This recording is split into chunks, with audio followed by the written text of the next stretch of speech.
Hello, everybody. Thank you for joining this third part of the Indian Carnatic Music Introduction Masterclass. It's so nice to see you all here.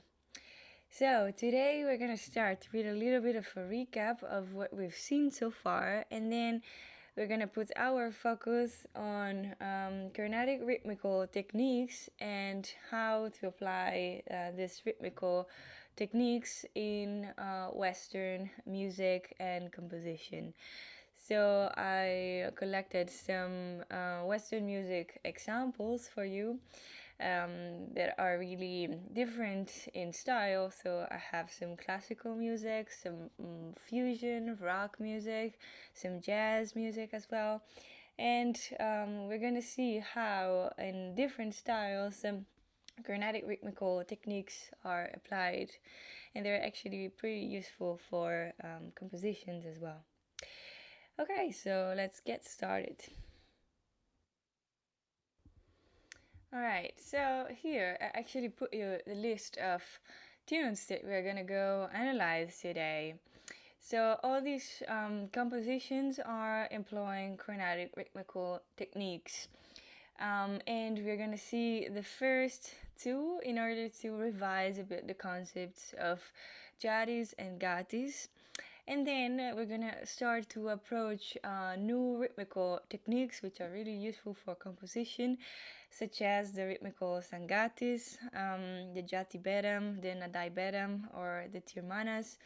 And we're gonna also revise a bit the concept of tala and talk a little bit more about the Shadanga tala, which is the so-called incomplete tala. Okay, so let's start revising the concept of jadis. I'm gonna play a composition by Steve Lehman, a great alto saxophone player. The composition is called E Kalam and Ianus. So yeah, I'm gonna play a part of this composition for you, and let's see if you can figure out where the one is in this composition.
Whoa, okay. So we heard this great tune composed by Steve Lehman.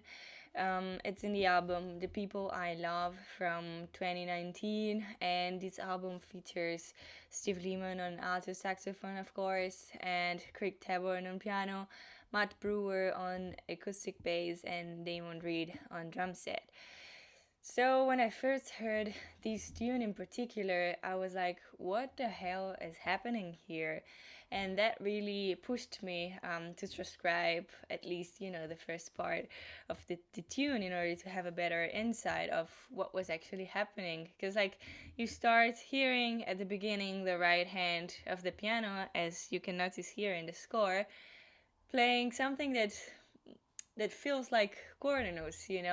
So you hang on to that for your perception of the beat and where the one is. And then when in bar five, as you can see in the score, when the left hand of the piano enters, like your whole perception of where the one was changes. So yeah, you always have the feeling of being a little bit up in the air and not really knowing what is happening rhythmically. So that's why this music is so interesting and challenging for me. So yeah, let's just re-listen to the introduction to the first part, and maybe you guys try to follow this score I put here in the PowerPoint. So that we'll see if it will start to make a little bit more sense to you.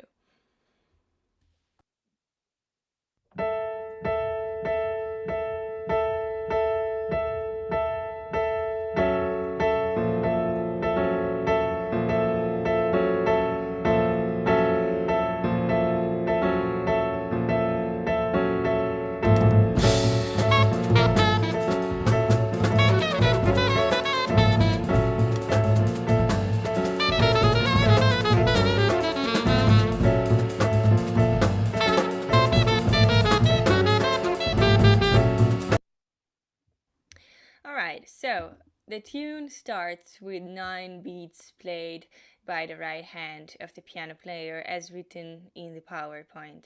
So to us, these 9 beats really sound like the quarter notes.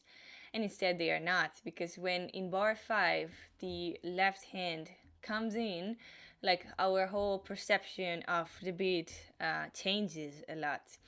So let's go a little bit more into depth and analyze this score. So the tala structure of this tune, it's actually given by the first 4 bars that you see here. So 2 bars of 4/4, 1 bar of 2/4, and one of 5/16. And we see also in the melody that the subdivision which is employed is chatusra, which means 4, so 16 notes.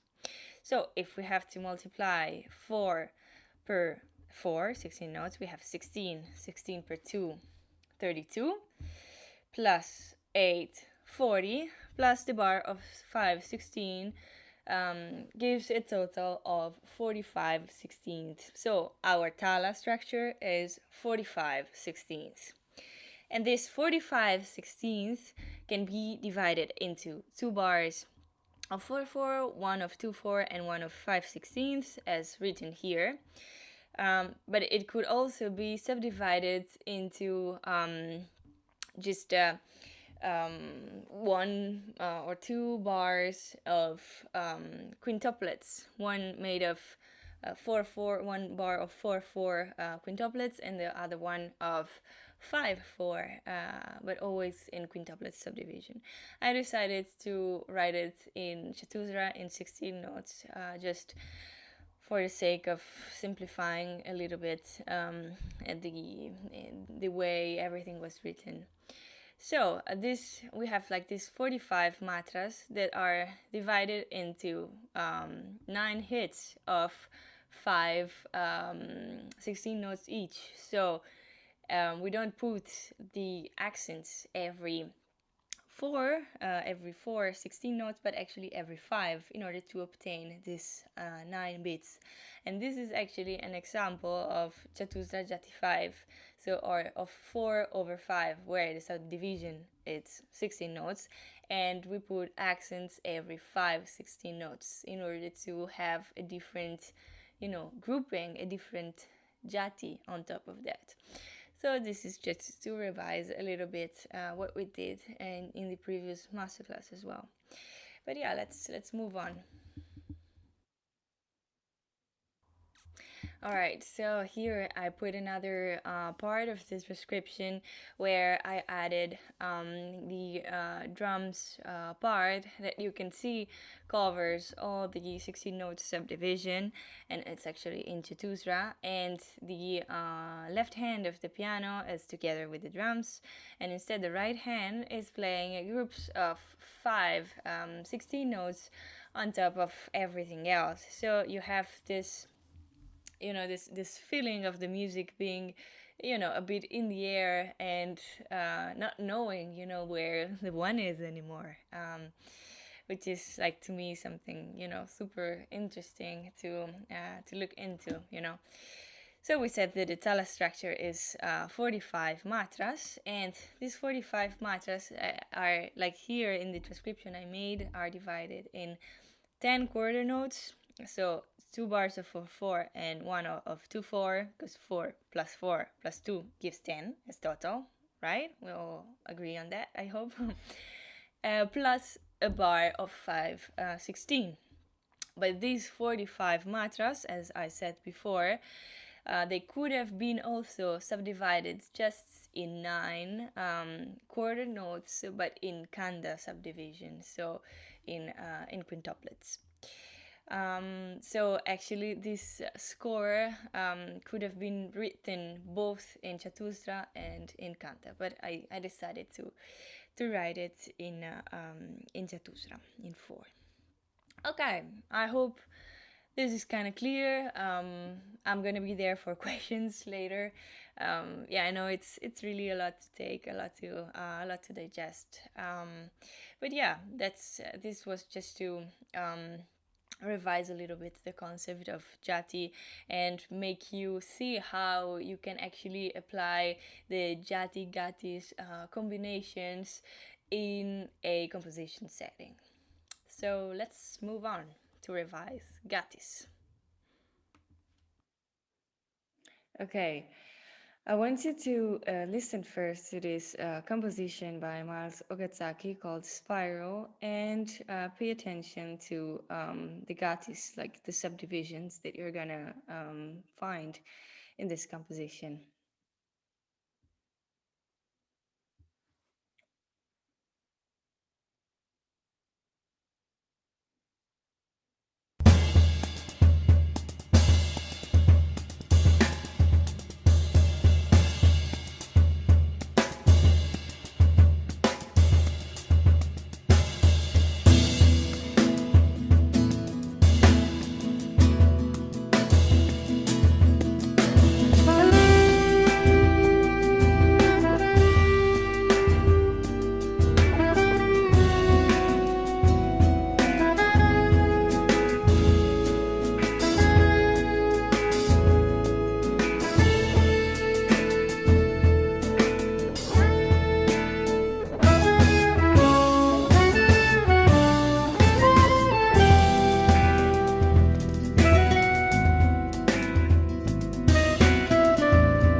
So we noticed that this composition is basically made of septuplets, sextuplets, and quintuplets. And actually, some phrases are pretty, similar to each other, but they are performed in a different speed. So, this technique in Indian Carnatic music is called rhythmical sangatis.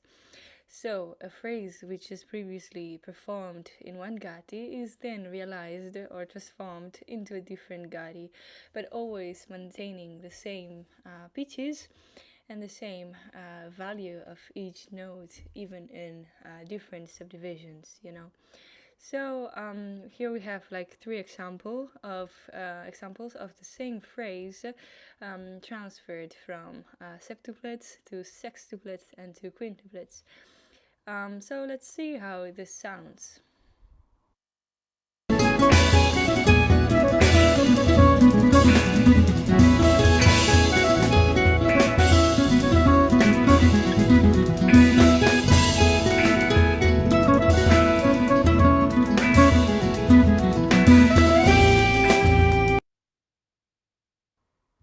In order to understand the rhythmical sangatis a bit better, here I am giving you this other example, which is taken from a tune called Tachykinesia, written by a great Italian clarinet player called Federico Calcagno. And for example, yeah, you can see that in the first example, the first phrase is in Tijra and the second one is in Chatusra, but like the pitches are maintained. It's just the phrase which is moved and translated into from a gadi to another. Let's look at the second example. It goes like ti da da ti da da ti da ti da da ti da da ti ti da. So it's really like the first it's in Chatusra and the second example is in Tijra. And instead the last one is tika tika tika kete tita tita tita tata. So like the pitches are the same, it's just the rhythm and the subdivision which changes. So let's listen to this tune. All right, so here you have the score of the composition that we are about to hear, which is called Tachykinesia. Yeah, so maybe let's try to follow the score as much as we can and also to pay attention to the rhythmical sangaris that I presented in the previous slide. So you can find those in bar 2 and 4, in bar 7 and 8, and 10 and 11. So yeah, whenever you feel that a same melodical phrase is repeated at a different speed, so employing a different goddess, a different subdivision, that is a rhythmical sangaris, as we said before. Another important aspect to stress in this composition is the structure. So we have a bar intro and then an A section based on 3 bars of 4/4 plus 3/16 plus 3/4, and then a B section in 7/4. So, do you remember the concept of tala that we faced during the first masterclass? So, the tala is the rhythmical context, the rhythmical structure of a piece. So, here we have actually two talas, one in 7, which is a more common tala, a suladi tala. And instead, I wanted to analyze a little bit the tala of the A section. So it's basically made of a bar of 4/4, which is in total 16 notes, plus 3 16 notes, and we are at 19 16 notes, plus 12 16 notes of the bar of 3/4. So it gives in total a structure of 31 16 notes. It's a pretty odd structure, right? We would call this an odd meter probably. So all these talas, which are kind of incomplete, are called Shadanga tala. there is actually like a more traditional way to build Sharanga talas based on the angas. If you remember about it, the angas were this kind of building blocks of the talas. So they don't follow the same structures of Sulari talas because they can be mixed between each other without really following strict rules. But let's say that in the last 50 years, Sharanga Talas has become way more experimental and hard because like the Carnatic musicians just have fun playing on this weird and difficult meters, you know. So yeah, let's listen to this tune and yeah, let's try to follow this tala and maybe club this tala all together. So it's gonna be like 1, 2, 3, 4. 1, 2, 3, 1, 2, 3, 1, 2, 3, 4. 1, 2, 3, 1, 2, 3. That's the basic rhythm of the A part of the tune.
A section.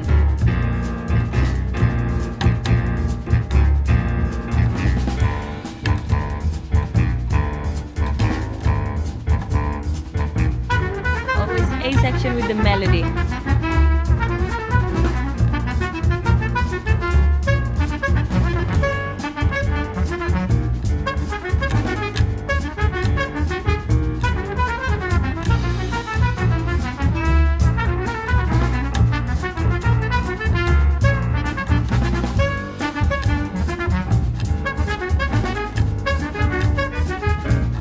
Get ready for the beat.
Yeah, and so this was a tune I recorded last summer when I was doing this residency at the Banff Center for the Arts and Creativity. There is like a super cool jazz residency up there um, in Canada, Alberta.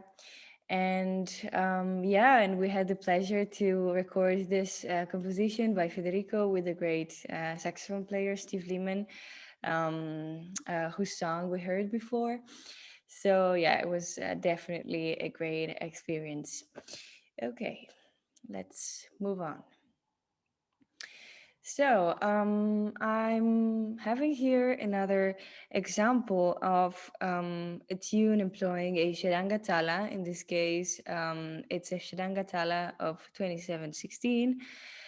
We said that a Shadanga Tala is like a Tala with an incomplete beat. So instead here, instead of being of 27, of 28, 16, it's actually 27. So yeah, jazz musicians and Carnatic Indian musicians have really a lot of fun playing and soloing over these weird structures because it's just a little bit more challenging and more fun. So now I'm proposing you this tune by Rudresh Mantapa, who is a great saxophone player. And this tune called On the DL is contained in the album Bird Calls from 2015. So I want you to listen to it and try to clap the clave of this 2716, which goes like this.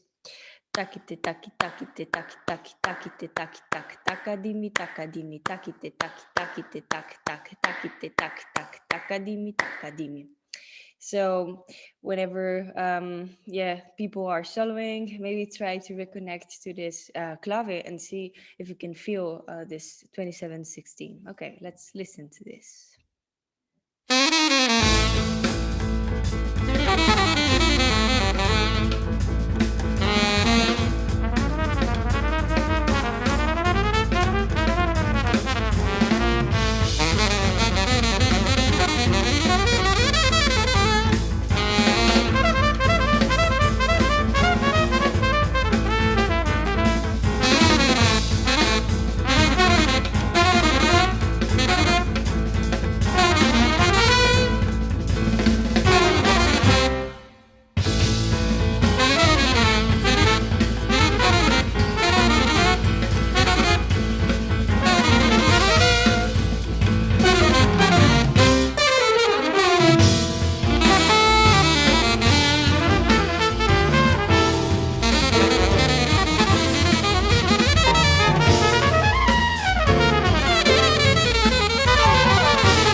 All right, let's move on because otherwise it's gonna take too much time.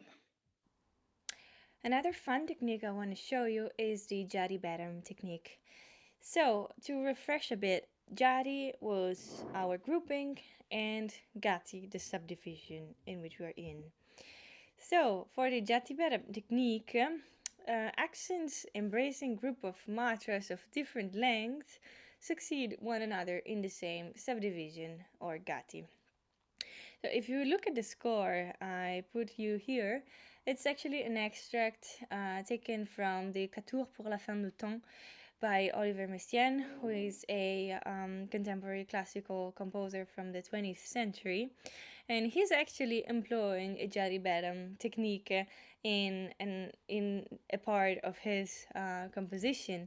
So as you can see, the subdivision is always based on 16 notes, so we are in a Chatusra Gati. But these 16 notes are regrouped differently. So you see, like it's the first accent is placed every 4. Then we have a group of 5, a group of 4, a 4 plus 4 plus 5 plus 8 plus 4 plus 5 plus 5. So the subdivision stays the same all the time, but we have jari, so some groupings of different length succeeding on top of the same subdivision, so forming a kind of a chain of jaris of different length, you know. And this technique is called Jari Baram. So now we're going to listen to a little extract of this piece by Messiaen to give you a better idea of how this Jari Baram technique sounds like.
Yes.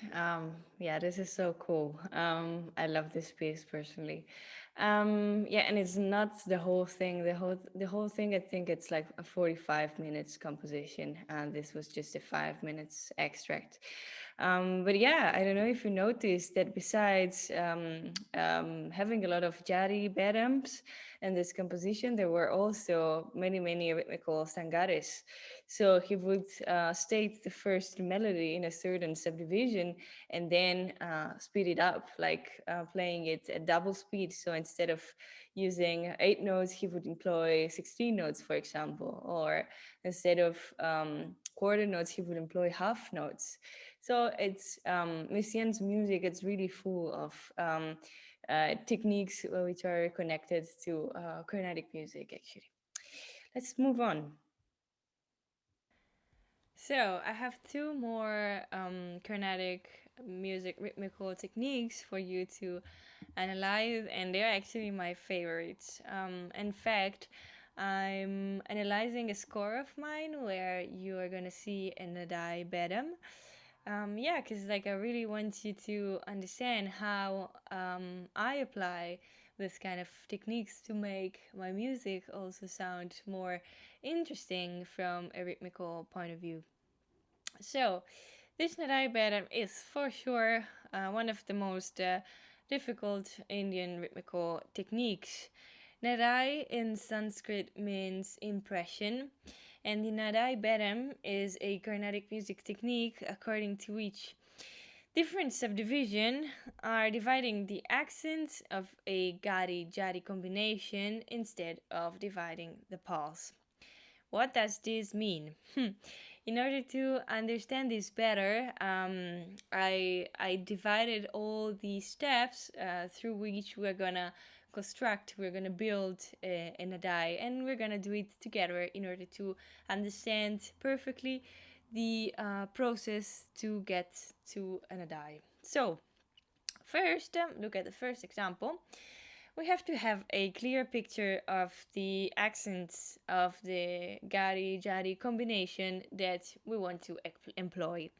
Here in this example, I wanted to do a 5 over 6, so a Kanda Jari 6, which means that our pulse is divided in quintuplets. So quintuplets is the subdivision, and we're going to put an accent every 6 beats of the quintuplets.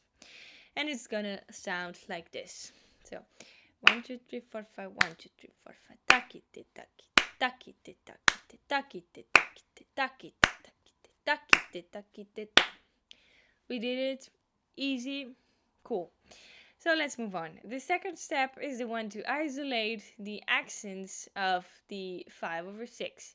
So instead of speaking the quintuplet subdivision, we're going to just speak the accents while saying ta, di, gi, na, tum, right? So 1, 2, 3, 4, 5, 1, 2, 3, 4, 5. Ta, di, gi, na, tum. Ta, di, gi, na, tum. Yeah. And then let's move on. And then another Iberam would consist of superimpose any gadi over the isolated accents. So we had the accents of the 5 over 6. Instead of dividing these accents with the quintuplet subdivision with the kanda, let's divide, for example, into tusra. So we keep the same accents, but instead of underlying the quintuplet subdivision, we just superimpose a chatusra. Let's see how that sound. 1, 2, 3, 4, 5. Taka di mi, taka di mi, taka di mi, taka di mi, taka di mi, taka di mi, taka di mi, taka di mi, taka di mi, taka di mi, ta. So yeah, that's in a diabetum, and that's actually the traditional way to make an diabetum, because like traditionally You should end the cycle of superimposed accents, like here at 5/6, always superimposing the same subdivision. As I did now, I superimposed Chatusra for the whole cycle of 5/6 accents. So that's a real, a traditional Nadai Bedam. What I did in the example 4 is to combine different Gadi over the isolated accents of the 5/6. So the first two gati I used are the Chatusra, then I put a Kanda, and then a Tisra second speed to end.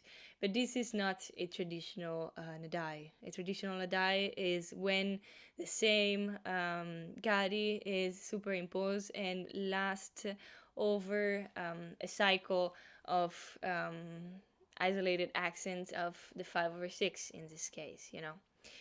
So, you know, I made my own Nadai Bedam, and now let's hear it. I prepared an extract of a tune of mine for you called Il Labirinto dei Topi, which is also the name given to my first album as a leader, which is gonna be out in December 2020. So yeah, I just might send it to you. You can, I don't know, you can check it out if you like via Spotify or whatever. Yeah, so let's hear this.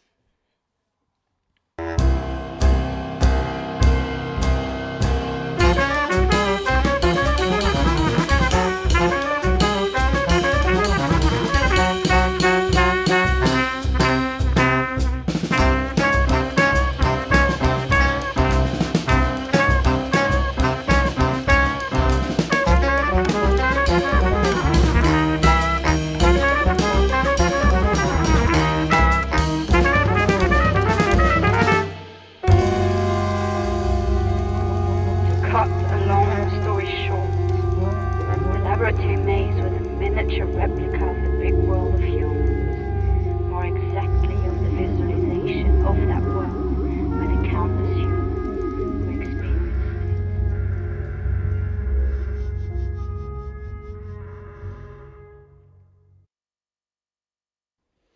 So, have you noticed the Nadai Bedam in the first two bars of the recording I played for you? Yeah, now we're gonna see some other examples of it. But yeah, I don't know. For me, it's really, you know, interesting and fascinating to have this impression of accelerando in this case, but it can also be of rallentando, like of slowing down, you know, if some other accents are employed. But yeah, it's super fascinating and nice just to hear Indian musician playing this kind of difficult structure because they have such a solid sense of the beat within them, and they're able to play whatever on top of it. So it's really cool, and it gives you really a lot of freedom as a musician, as an improviser, but also as a composer, really to develop and explore um, different and innovative way to conceive rhythm, you know. So I wanted to play for you another example, this time composed by Frank Zappa. That's the Black Page by Frank Zappa. And here I reported three examples of Nadai Bedam. They are all based on the 3/2 accents, which is like a little bit easier, let's say, than constructing an Nadai Bedam over the 5/6 accent. So 3/2 means that we have a half note or two corner notes on top of which there is like a big triplet, let's say. So our 3/2 accents will go like this: 1, 2, ta ki te ta ki te ta ki te ta ki te ta. Okay, and the first example, as in the third example, for example, Frank Zappa, he builds two quintuplets and a sextuplet on top of this 3/2 accent. So let's see how it sounds. Yeah, so yeah, instead, the second example was based on a 3/4. So there were three coordinates and a four subdivision on top of that. That would go like this: 1, 2, 3, da ga di mi da ga di mi. 1, 2, 3, 4. Yeah, this for the second example. So I'm gonna play this crazy piece for you. It was conceived as a drum solo piece, but then also some other instruments will be joining. So pay attention for sure to the nadai rhythms present in the composition, but also to the different gatis, because like he's constantly changing the subdivisions. So really try to follow the score and see how Zappa employs the different gatis in a pretty original way. Let's hear this.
Here's the diagram.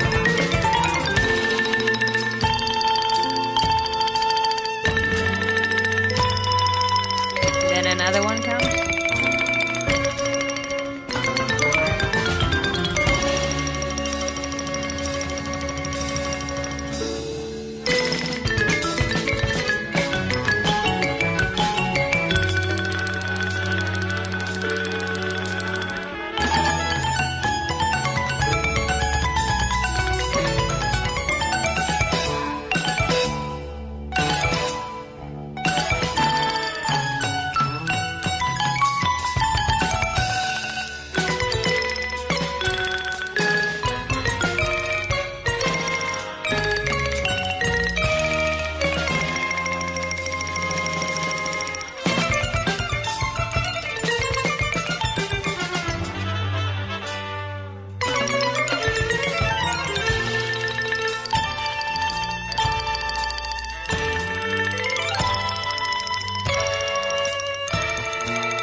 So we're almost at the end of the presentation. We just missed the Tirmanas.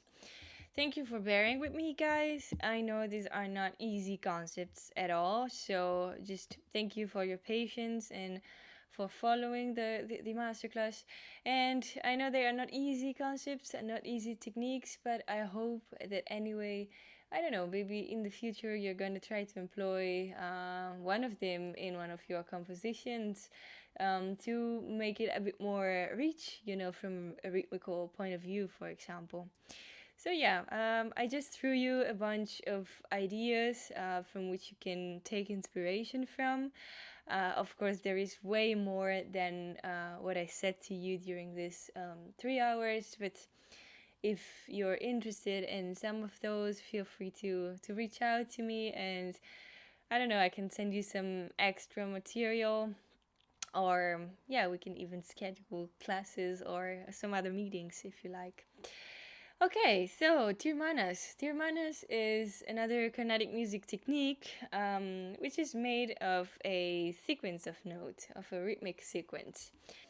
So the first section of a Tirmanas is made of a phrase of 3, 4, 5, 6, or 7 notes, in which each note is separated from another by the same number of matras. So if we look at the bottom of our slide, we see a bar, and the first part of this 9 and 4, it's actually 2 9 4 bars, is made of 5 dotted quarter notes. So this is actually the first part of our tirmana, because like the 5 notes are all separated by the same number of matras. So, the second section of the Tirmana is called Purvanga, where the phrase is repeated at least 2 more times, although the separation between the notes decreases systematically. So, the second section is still gonna present these 5 notes that we found in the very first phrase, but the distance between each note is gonna decrease systematically.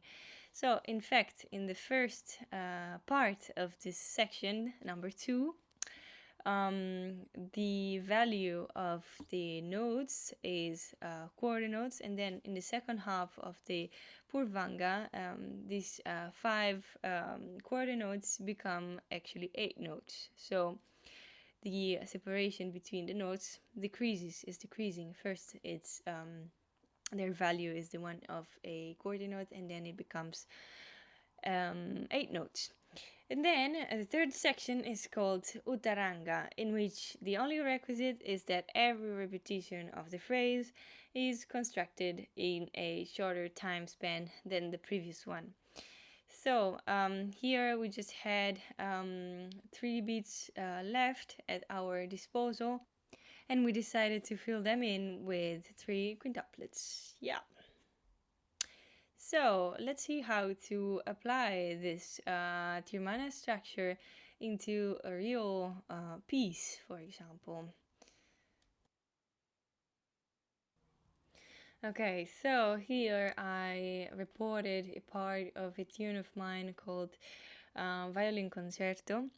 And actually the Tirmanas is played by the violin. It's not actually a full Tirmana, because as you can see, we have the first part, then the second one, which is the Purvanga, but we missed the Uttaranga. I decided not to put it because it wasn't really fitting the composition. So it's actually like a 2/3 of a Tirmanas, let's say.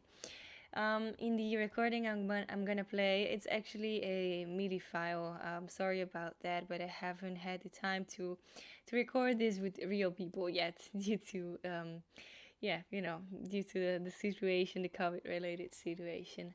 So in the recording I'm gonna play for you, you're gonna first listen to this bass line. Which is made by this, numeric sequence that you can try to follow. The piece is in 5/4, so just feel free to try to follow and clap the bass line in case. and then you'll hear the violin coming in, and I'm gonna tell you whenever the Tirmanas is gonna be played.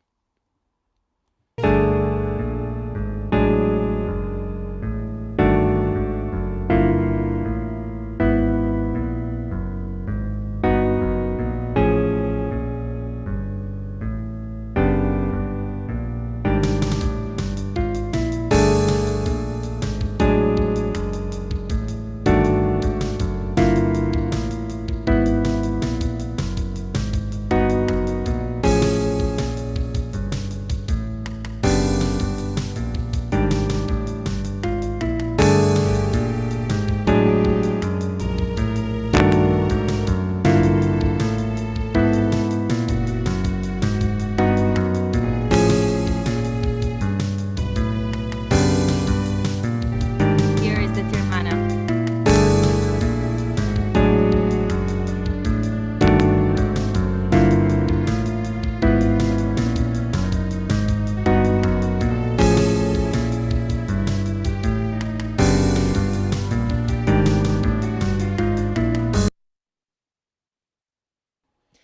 Well, yeah, it seems that we really got to the end of our 3 hours masterclasses. Guys, thank you so much for being here with me, for your attention and your interesting questions.